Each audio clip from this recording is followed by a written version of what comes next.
अस्सलामु अलैकुम वरहमतुल्लाहि वबरकातुह।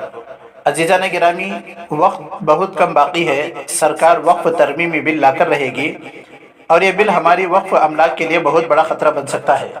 अगर हमने अभी भी इक़दाम ना किए तो शायद हम अपनी वरासत और कीमती जायदादों से हाथ धो बैठेंगे।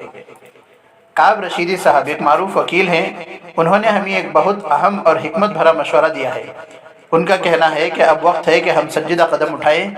ईमेल्स और ख़त व किताबत से इस सरकार पर कोई असर नहीं होगा, क्योंकि ये हुकूमत डिक्टेटरशिप की राह पर गामजन है। रशीदी साहब का मशवरा बहुत सादा और वाज़े है। इसमें दो काम करने हैं पूरी कम्युनिटी को, और ये लड़ाई आने वाली नस्लों की, आपकी रिलीजियस आइडेंटिटी, डिग्निटी, इंटीग्रिटी की है।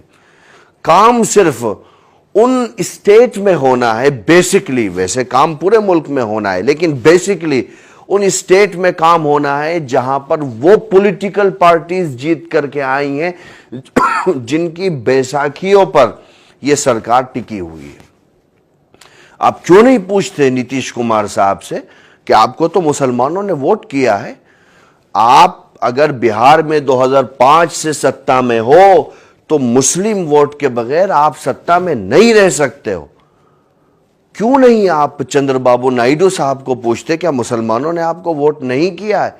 आप क्यों नहीं इन राज्यों में एक आंदोलन खड़ा करते हो, लोगों को बताते हो क्या संविधान ने हमें आंदोलन करने का अधिकार नहीं दिया है? मैं किसी हिंसा की बात हरगिज नहीं कर रहा हूं, मैं संविधान में दिए हुए मौलिक अधिकारों की बात कर रहा हूं कि आंदोलन शांति प्रिय क्या हम बिहार में और आंध्र प्रदेश में नहीं कर सकते हैं?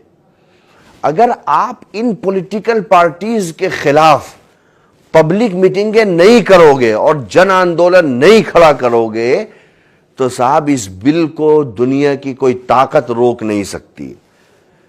लीगली सिस्टम कुछ ऐसा है, आपके पास मेजॉरिटी सरकार के पास नहीं है। मेजॉरिटी तक पहुंचाने के लिए ये 2-3 बैसाखियां हैं।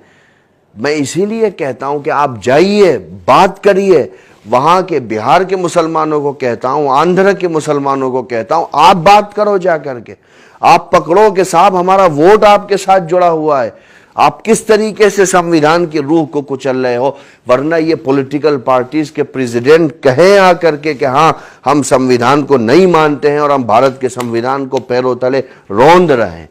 अगर ऐसा नहीं हो सकता तो आप ये सब छोटी मोटी मीटिंगों से और आपके रेजोल्यूशन पास करने से और 2-4-6 करोड़ ईमेल करने से कुछ नहीं होगा। आप जाओ जेपीसी के लोगों के साथ मीटिंग करो तो पता चलेगा कि बात कितनी आगे चली गई है और समय कितना कम है। वो तो ले आएंगे उसे, आपके जो सेशन होगा वो उसी सेशन तक का समय है, उसके बाद वो समय भी खत्म हो जाएगा। इसलिए मैं विस्तार से नहीं जाऊंगा, मैं उसमें नहीं जाऊंगा कि इस क्लोज में अपन आपत्ति है, इस क्लोज में नहीं है। हम सिर्फ इतना कह रहे हैं कि शुद्ध रूप से मुस्लिम एक्टिविटी है, शुद्ध रूप से मुस्लिम प्रॉपर्टी है, शुद्ध रूप से मुसलमानों के लिए प्रॉपर्टी दान कर रहा है आदमी, उसमें सरकार के हस्तक्षेप की या किसी भी प्राइवेट प्लेटफॉर्म के हस्तक्षेप का कोई औचित्य नहीं बनता है। मैं हर रूप से इसको अपोज भी करूंगा और एक्सपोज भी करूंगा। और मैं इन सभी लोगों को कहता हूं कि ये जाएं उन पॉलिटिकल पार्टीज के लिए बात करें जिन पॉलिटिकल पार्टीज को मुसलमानों ने वोट दिया है और वो मुस्लिम वोट की मदद से स्टेट में गवर्नमेंट रन कर रहे हैं। सिर्फ ये एक माध्यम है, उसके अलावा कोई माध्यम नहीं। Thank you.